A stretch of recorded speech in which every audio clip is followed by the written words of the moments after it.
Hi, everyone. Welcome to another episode of Remote Tribe Podcast. I'm Andrew Williams, the founder of Remote Tribe. We are a digital nomad blog and newsletter, and we're helping people going remote. And we're trying to bring you guests that are very interesting from the remote working space and digital nomad space.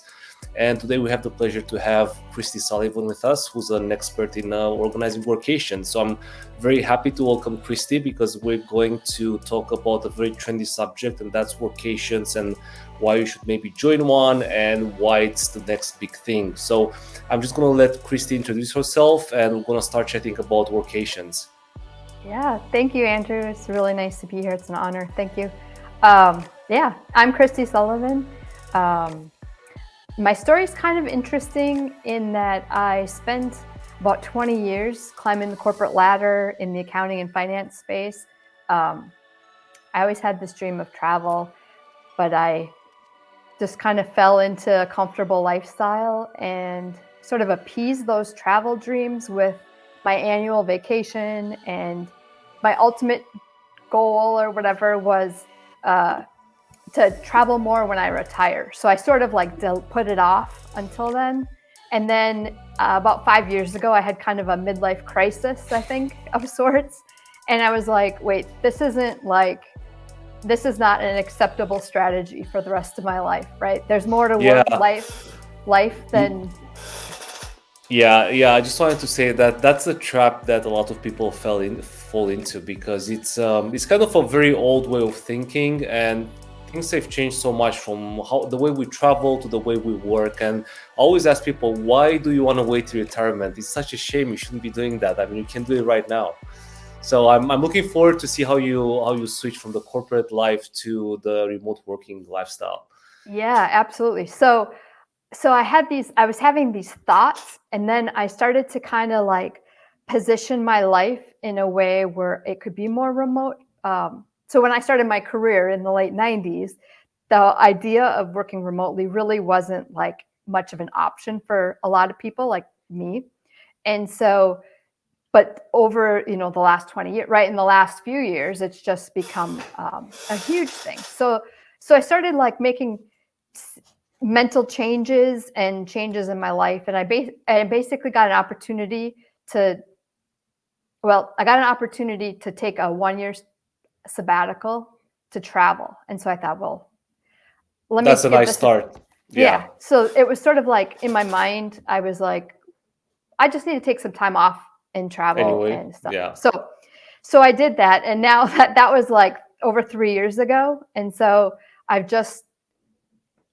once I started traveling, I could see the opportunity for people that maybe didn't want to go full time, sell everything, live out of your suitcase for the rest of your life, kind of like lifestyle. And instead, there's like a middle ground somewhere where you could still keep your job, still excel in your career, but travel more. So you're not waiting till retirement to do those things. So that's basically become my new mission now, is to help those like laptop workers like me that want to travel more and they don't want to sacrifice their career to do so. So the thing that I kind of realized is this concept of workations seems to be that like perfect middle ground in doing that. And I think you were one of the first person in my network that was talking about workations because it's a relatively new term. I mean, some people are saying that it's come from Japan. I'm not sure if that's correct. But you are one of the first people that I've heard using this term, and actually it's a kind of a brand new term. So what does it mean, Kristie? What would you call workation nowadays? Yeah, so I almost hesitate to use the word because it seems sort of trendy, because it's like the mashup of work and a vacation. But I think that it does kind of hit the two key points, right? Like it's basically the idea is that you could go somewhere like that interests you for longer than a typical vacation because and basically not missing work or using minimal amounts of your like vacation time because you bring your work with you. So the way in my mind I kind of see it as going somewhere for like maybe a month at a time. And I feel like a month is kind of a sweet spot so you're going somewhere longer than you would for your vacation, but you're not like giving up your whole lifestyle at home, to Exactly. have those. You can rent your flat for a short while if you have one, so you can make some of the money back. You've got plenty of time to accommodate yourself with a new location, and you've got plenty of time to see stuff after work. So after like 4 p.m. or whatever you decide that the end of the day is.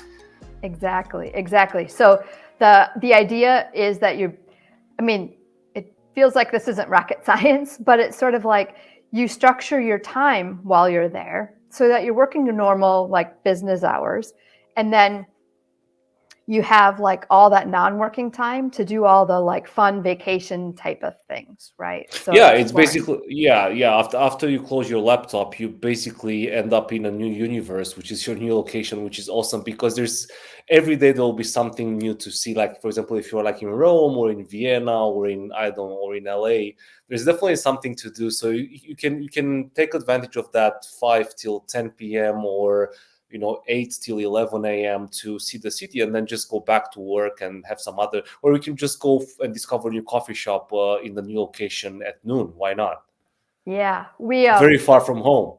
It's like fun because I remember being in Budapest for the first time, and I would wake up and work for a little bit, and then I would go out for coffee, and it's just like I just It's stepped like, outside and I'm in yeah, Budapest, right? So exactly. it's like this. It's just crazy how your mind changes when you're, in the middle of a whole new like cultural place and such, Absolutely. I right? mean, I remember when I was in Asia just a few months ago, I was working hard on Remote Tribe for like 6, 7 hours a day. But then when I was done, I was really looking forward to go outside and discover a new neighborhood in Bangkok, for example, or in a new place on the island that I have never been. So even the fact that you're going outside the house and you're ready to explore something is absolutely amazing because it's something else. It's out of the ordinary and you're meeting new people, hearing new languages, seeing new places. I mean, it's really phenomenal. Like it's basically like semi-retirement, I would say, from some perspectives. You're still working, but I mean, it's pretty cool. You don't have to take time off to do all these things. It's amazing. Absolutely. The other thing that I think is really cool about it is so I'm from the US. So the one thing that I've learned is the idea of optimizing for time zones differences. Yeah. And I think that's huge, in my opinion. So we spend typically like half the year in Europe and then half the year in the Americas. And so when we're in Europe, it's amazing because it's like 6-7 hours ahead of the US. So exactly. And if I work normal like East Coast hours in the US, then New York business doesn't open until like 3 p.m. And so when I'm living in Europe, you basically have all morning to yourself to do whatever you want to do in the early afternoon. And then we basically start working at 3 in the afternoon and then work until dinner, grab some dinner, work a little bit later depending on what you need to get done. But the greatest thing is like not waking up with an alarm clock, I think. I mean that's just one of the advantages of a workation or like a remote holiday or whatever. So I think you're right, and moreover, you can also organize that morning so you can either spend the time outside or do some activities or some leisure, but you can also work for an hour, answer the emails, and you can get the hour back when just before you finish the schedule, like in the evening, or you can start later. So you can organize that morning in different ways, which is again another degree of flexibility that people, I'm not sure they're aware of, but it's I think in the end, like the remote working lifestyle and the workation itself, it's all about time management and life management, and these are some skills that a lot of people don't understand at the moment, or they just have to work on them because I mean, it's great, but it comes with a lot of responsibility, and that's what I tell people all the time. It's like you're the own manager of your life and lifestyle, which is kind of a new concept nowadays because there's really no boss, no manager. However, you still have to deliver, so you have to be your own manager in the end. That's a great term, life management. I like that. That's really Yeah, good. like real life management, not Yeah. like going to the gym from 9 to 10 and stuff like that. So it's more than that. And yeah, talking about that, Kristie. So how? I mean, what would you say? We talked a bit about some advantages of workation, but why would you say are the main reasons for people to look into that? And also, we're going to talk about what steps they have to take to start a workation or think about that. But I mean, why would you go on a workation? What other reasons would you give Yeah, us? I think the benefits, I think about the benefits of them from two perspectives. One is from the employee and one is from the employer, right? So um, from the employee's perspective, uh, you have like, I mean, everybody knows all the benefits to travel, right? But I think there's even more benefits when it comes to workations for people because when they're still working, right? So I think, well, first of all, I just want to say too, I don't think of workations as a replacement for vacations. Like I think Yeah, there's a time and a place to be fully disconnected and correct. such, right? Taking I a agree. vacation. But so I just want to say that like right up front. But the benefit to an employee of taking a workation would be, you know, breaking up the monotony of always going to the same desk or the same office every day. And I think with that comes like a renewed sense of energy when you have like a new scenery and um, increased creativity and Creativity, problem yeah, solving.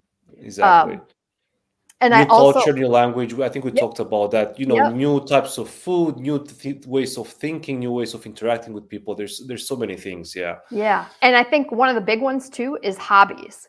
So like engaging in those hobbies that fulfill you. So I don't know, Andrew, if you have like specific hobbies, but one of my clients is like a big scuba diver, and he goes to Honduras like every year, multiple times a year for 3 weeks at a time, and he does his work during the day and he dives in his free time because that's the activity that fulfills him. He lives in South Dakota. So yeah. the diving opportunities there are very limited, right? And if he just said, oh, well, I'm only going to dive when I take a vacation, he might only do that, you know, once a year, maybe like a couple days. He might only get a couple dives It's in it. extremely limited. Yeah, I Yeah, agree. exactly. Yeah, that's a good point. And I think actually you can squeeze in a lot of other activities and hobbies, as you're saying, if you're in a different place. So, for example, I don't know, you could go and visit some museums in New York, or you could just go to Costa Rica and do some rock climbing. I mean, there's so many, and I think Costa Rica works very well with like the East Coast in the US, and Yep. that's Yeah. great. I personally, I've been to Thailand and I was working in Koh Phangan and Koh Samui during the day when it was hot. So I was out between 8 and 10. I was taking AC between, I don't know, 10 and 4, I believe. And then I was doing other activities like Mai Tai and even scuba diving on the side. So that's absolutely amazing. Super, super happy about that. And I did do a lot of productive work for about 4 to 6 hours. Absolutely, Yeah. you don't need more than that, really. Yeah, exactly. That's really cool. I like how you did that. And you actually like optimized for the weather. Yeah, yeah, yeah. Honestly, you cannot be outside. It's absolutely scorching hot. So, yeah, yeah, absolutely. It depends on the region where you are. Obviously, sometimes it gets dark really early, like in Europe during the winter. So maybe you want to have the morning for yourself and then work late in the evenings. Right now in Europe, it gets really dark at 4. In a lot of countries, maybe at 3. So, I mean, you basically, yeah, why not take advantage of the half of the morning or the noon and go out for like 2 hours and then go back and work. If you're working with the US, you could spend the whole morning in Europe enjoying and then working late in the evening, which is already sacrificed from the weather perspective. Yeah, exactly.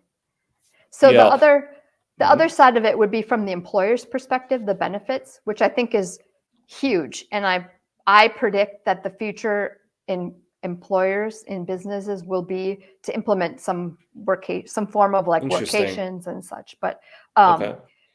employers are gonna, if they support workations for their employees, they're going to have more happy and fulfilled employees, which means increased productivity for them. And um, retention. Don't forget about exactly. that. I Yeah. think attracting and retaining top talent is huge. um, Human resources is the biggest resource for every business, so spending more time nurturing that resource into giving them the things that they want, I think that'd be really huge. And I think also these employers could really like up their game in the reputation that they have out as an employer, right? They'd be demonstrating forward thinking and that they care about their employees' well-being and such. So I think there's a lot of benefits to the employer as well. Yeah, very good points. I mean, obviously, it has to work for the employer as well. That will be the fair share. For And sure. also, it depends on the type of job. But if it's like an office job, which, is mostly related to the internet, then I really don't see a problem in employers doing that more often. I remember I was doing something similar when I was working remotely for some of my previous employers years ago, before I was a freelancer. And basically, I was doing either a workation most of the times, or I was doing holiday and work. So I was taking, for example, and I know a lot of people do that. So I think that's another good tip and another good idea if you want to do the transition or if you want to try it. Take, a week off or 2 weeks off, and then continue in the same place working for another 2 weeks, like official work. So then you have basically like almost a month of holiday, more or less. Altogether, it's if you take advantage of the evenings or mornings, then you're gonna basically have an extended holiday, which is great. So for people who want to go into a workation, try to go on holiday and extend that with a few days or a week. See how you enjoy it. See if you can manage your time, and try to manage that and see if you like it. And if you like that, talk to Kristie and go on a workation, I would say. Yeah, So absolutely. I definitely recommend people like you can ease into it, because I think if you had asked me, so this all kind of started too. I remember sitting in in a boardroom, and we were just chatting before the meeting started, and people were talking about like their life dreams, and I said my life dream would be to live somewhere outside the U.S. for at least a month. Like, now to me that seems like that's not that big of a deal. But in yeah, that, when you're in that world, that seems huge. And so I think to a lot of people saying like, oh, just take a workation for a month seems like, wow, whoa, yeah. right? So if you can start gradually, and those are the things that I actually started doing when I was still in the corporate world, is taking baby steps to get there. So you might not be able to go full on for a month right out of the gates, but you could work your Yeah, way there. fair enough. And exactly. So that will be also my advice for people who want to try it. First of all, look at the location that you might enjoy, where you can do your hobbies or try new things. For example, plan your holiday and then see how the internet is there.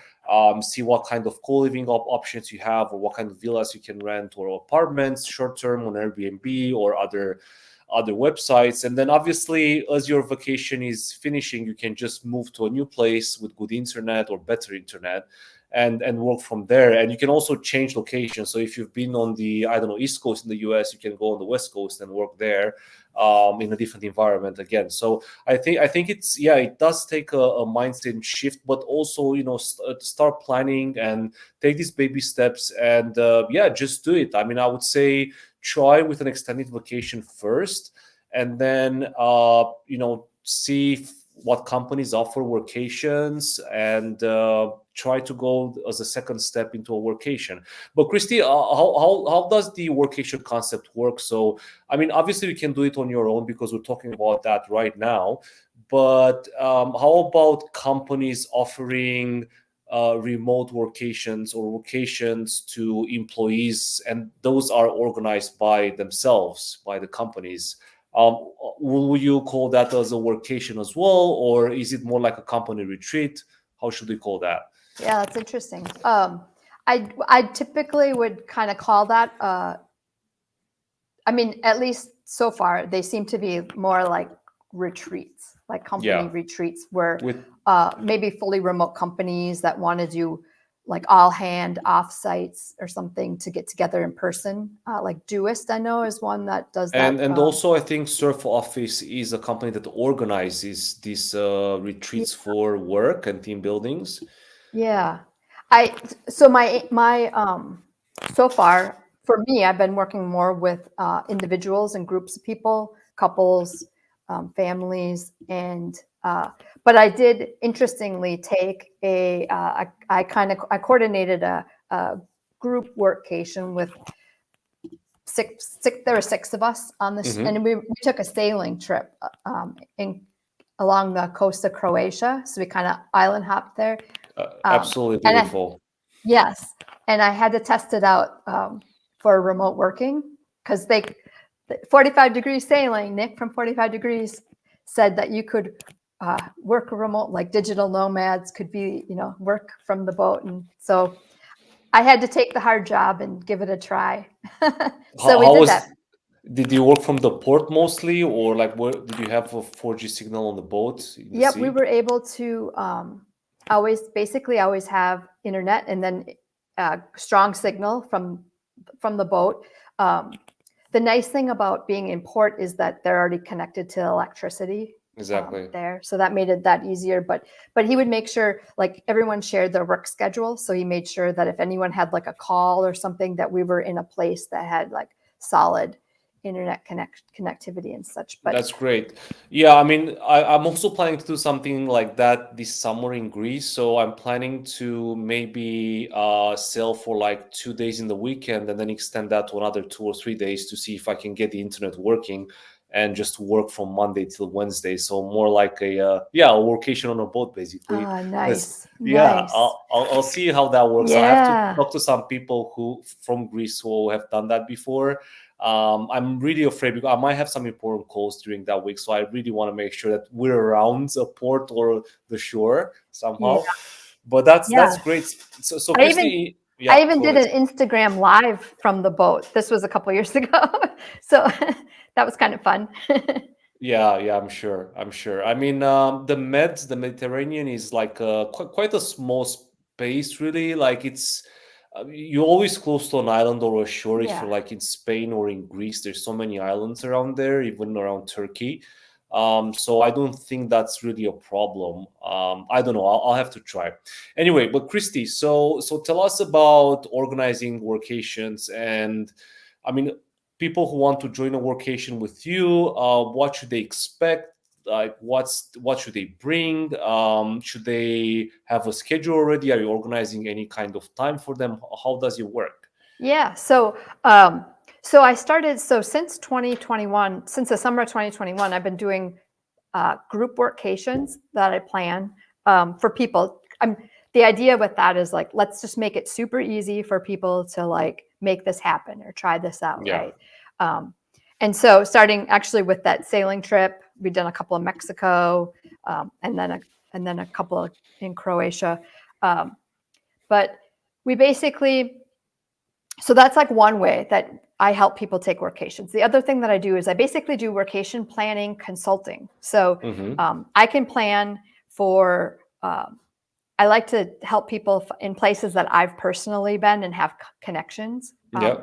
like on the ground connections for people. So I can do like a soup to nuts plan your workation for you. So like you maybe don't have the time, you don't have the interest, you don't in planning it yourself, you maybe don't want to deal with like the stress of researching and all of that stuff and making sure it's Plus, going to be great. you won't find out from the internet the top spots on the ground. It's extremely hard. So that's why sometimes you want a travel planner like yourself. Yeah, it is really hard. Yeah. And so I can do that. And then I also like, maybe some people want to do like half and half. Like a Mm-hmm. lot of people like to plan their own travel, and that's awesome too. But if they need like a second set of eyes on what they've gotten, or I can kind of help advise them or point them in a direction. So I also can offer like just an hour or two here or there, or whatever you need. So That's great. I mean, it's always good to know a person like you, especially because we know that 2024, 2025 are the years of travel experiences and personalized travel.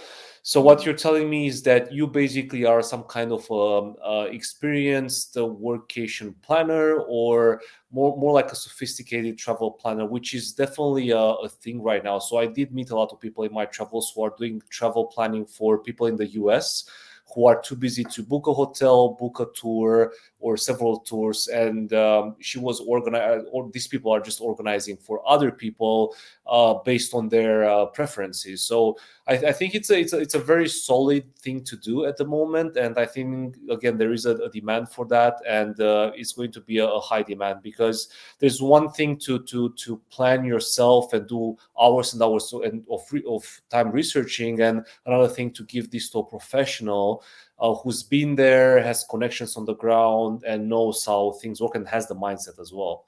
Right, right. That, and I feel like that's where a lot of the value that I bring too is like, I've been in the corporate, I know I've been in the 9 to 5 job. I understand the concerns and what makes you nervous and all that stuff. And now I've lived the travel side, so I can kind of like bridge that gap between the two. So What would you say are the main fears of people who are coming to your workation, or who are trying to do something like that? yeah. Well, so there's a lot of common obstacles that people have about this. Probably the number one fear that from the people I've talked to is losing their job. So Yeah. they're concerned about being able to like be effective at work. So what do I do in a foreign country? If I'm in a foreign country, what do I do if I lose internet? Or what do I do? How do I make sure that because that's like a huge, right? You need Yeah, internet to it is. work It and is. stuff. Let's be honest. Yeah. Yeah. And you can't like, especially if this is like a kind of like a proof of concept for your employer to make this like a bigger thing. You don't want to like screw it up, right? Yeah. Screw up the Correct. opportunity. And Correct. so the keeping their jobs a big one. Um, the a lot of companies are fully remote, but not all companies are. Yeah. So navigating an office first job might be kind of hard to be able to like navigate or be able to like work remotely for a while. You might be able to do it as a one-off every so often, and maybe that's a good segue into the employer being more open to that kind of thing. But and then hybrid working. A lot of people that I talk to say, well, I have to be in the office like 2 days a week or something like that. Like they work from home 3 days and then they work in the office for 2. The question becomes, in my mind, how bad do you want to make this happen? So if you want it bad enough, then you start having the conversations with your boss about maybe making an exception for, the month of September, I'm going to be working, remotely from X. Do I have to, maybe I can forego those 8 days a week, those 8 days of that month that I'm supposed to be in the office, and so on. Yeah, that's a good point. I mean, I know from talking to other people that if the company is hybrid, they usually don't want to make exceptions, but you never know, so why not ask, first of all. Second of all, another advice I would have for people is like, if you're in a hybrid role right now, I think it's easier to transition into a remote role. So just keep looking on the side for that perfect remote role or job that you want, even though it might not be so well paid, but you're gonna gain so much on the side, and from these workations, and your annual leave and all the experience you're going to have, that it's really not going to matter so much, and you're going to win on the geoarbitrage side, where things are cheaper in south of Europe, for example, and I think they will balance themselves, and with a net profit for you in terms of memories, life experience, so on and so forth. So yeah, I mean, remote jobs are still a thing. They're on the rise still for like jobs like IT professionals, designers. All these desk jobs are still out there, and they're more and more right now. It's true that I've read a recent study where they were saying that remote jobs are preferred by more senior people, because they don't need nurturing and Yeah. interaction with people in the office, because they know what they're doing. So luckily, me and you are in a really good position where we know our stuff, so to say. But even for junior people who just get out of uni, like, you can build that experience in 2-3 years, 4 years, and then you can start going remote, look for that remote job. So it's still doable. You just need a bit more patience. If you're younger, absolutely no problem. Yeah, no, that's a great. Yeah, one of the big concerns, like you had mentioned, is the idea of the more junior people kind of coming, the younger people just starting their careers, not really, being concerned about learning the skills Yeah, and stuff. I Yeah. mean, it's kind of yeah. I mean, I think it's really arguable here because if you don't have a good manager, if you don't have like a really good environment, there's nothing to learn in the office. Honestly, like you rather stay at home and do courses and socialize some other way. The whole thing, I kind of find it BS to be honest. Like in my corporate life years ago, I never found a decent mentor. Like all this idea about a mentor at work, it's for me it's just a fairy tale because basically you need a really special connection first of all. Second of all, you need an exceptional person next to you, and everyone is busy at work. We know how the corporate world works sometimes, that it's full of hyenas and like people who don't really want to do the best for you. And basically you could find a mentor outside work, so you don't have to be in the office really. Learning from other people maybe, yeah, but again, like everyone is busy, so I never found someone who told me, just shadow me and I'll show you how it's done. Never. Yeah. So from some perspectives, I really don't understand this argument that people are saying that you have to go in the office and learn stuff, because everything I've done in my digital marketing jobs that I had was basically in front of the computer. Yeah, in meeting rooms sometimes, but I don't think there's a big difference between the meeting rooms and the Zoom calls really. And the rest is just googling core online courses, talking to people, and networking outside the office. So I still don't believe that to be a good professional, you really have to be in the office. It's all about life management, will building up those skills and networking. Yeah. And I suspect so I think with the pandemic we proved that, right? That this whole remote working works. Now, maybe it doesn't work the best in the way that it was implemented because we didn't have a lot of time to think about it and implement it. But now, things are changing. We can step back and start thinking about that. And what does that mean? Remote working, like how can you implement that in better ways? And what types of skills do people need to Exactly, have? and it seems like there are many ways to implement remote working. We were talking about hybrid, but again, you can work. We can talk also about fully remote companies, fully distributed companies. We can talk about companies who meet once in a while and do this kind of remote retreat. So you still meet your colleagues once every 3 months, for example. You're not really fully remote. So I think that's another thing that's going to take off soon, like company retreats. That's how I see it as well. Like people from all over the world, they'll meet in a cheaper place, and maybe the company will pay for the accommodation, but you have to pay for your own ticket, which usually now is not really that expensive, like 20 years ago. So that's definitely doable. So I think there will be a few types of working emerging now. We've got new technology like the Apple glasses and the stuff they came out with. So yeah, I think the next 5 years will be very interesting, and I think it's already maturing into a new way of working, which is phenomenal. Yeah. Yeah. The reason that I mentioned the sailing trip was because one of the comments that I got after the trip was how perfect a trip like that would be for like a team, Uh, like a Company small retreat, team. yeah. Yeah. Instead of going out and drinking in a really Yeah. dull town with bad weather. I mean, Yeah, exactly. right? Exactly. That you're all in one kind of confined spot and you could really like bang out like a project, like imagine what a good high performing team could do together.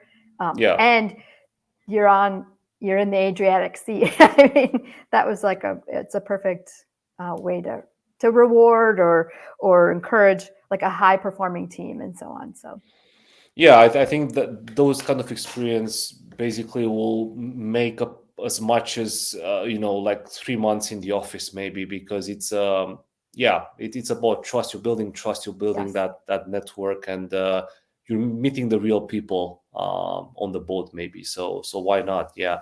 So I think it's going to be very interesting. I think we're going to see all these kind of new ways of working morphing out and maturing. We'll see how that goes, but yeah, we just have to enjoy right now what we have and be very thankful for the opportunities that we have nowadays. Because if you think about it, like 20 years ago, this was just a dream, and people were working in 3 shifts in some cases even. Yep. So Yep. Well, yeah, I things have. remember, like I said, I started my career in the late 90s. And when I started a job, I had a monitor the size of a car practically, and a huge desktop computer. The idea of like traveling and having like a job was for pilots, flight attendants, or travel agents. Or salespeople. Yes, exactly. So the world is like just changed completely now. It's funny because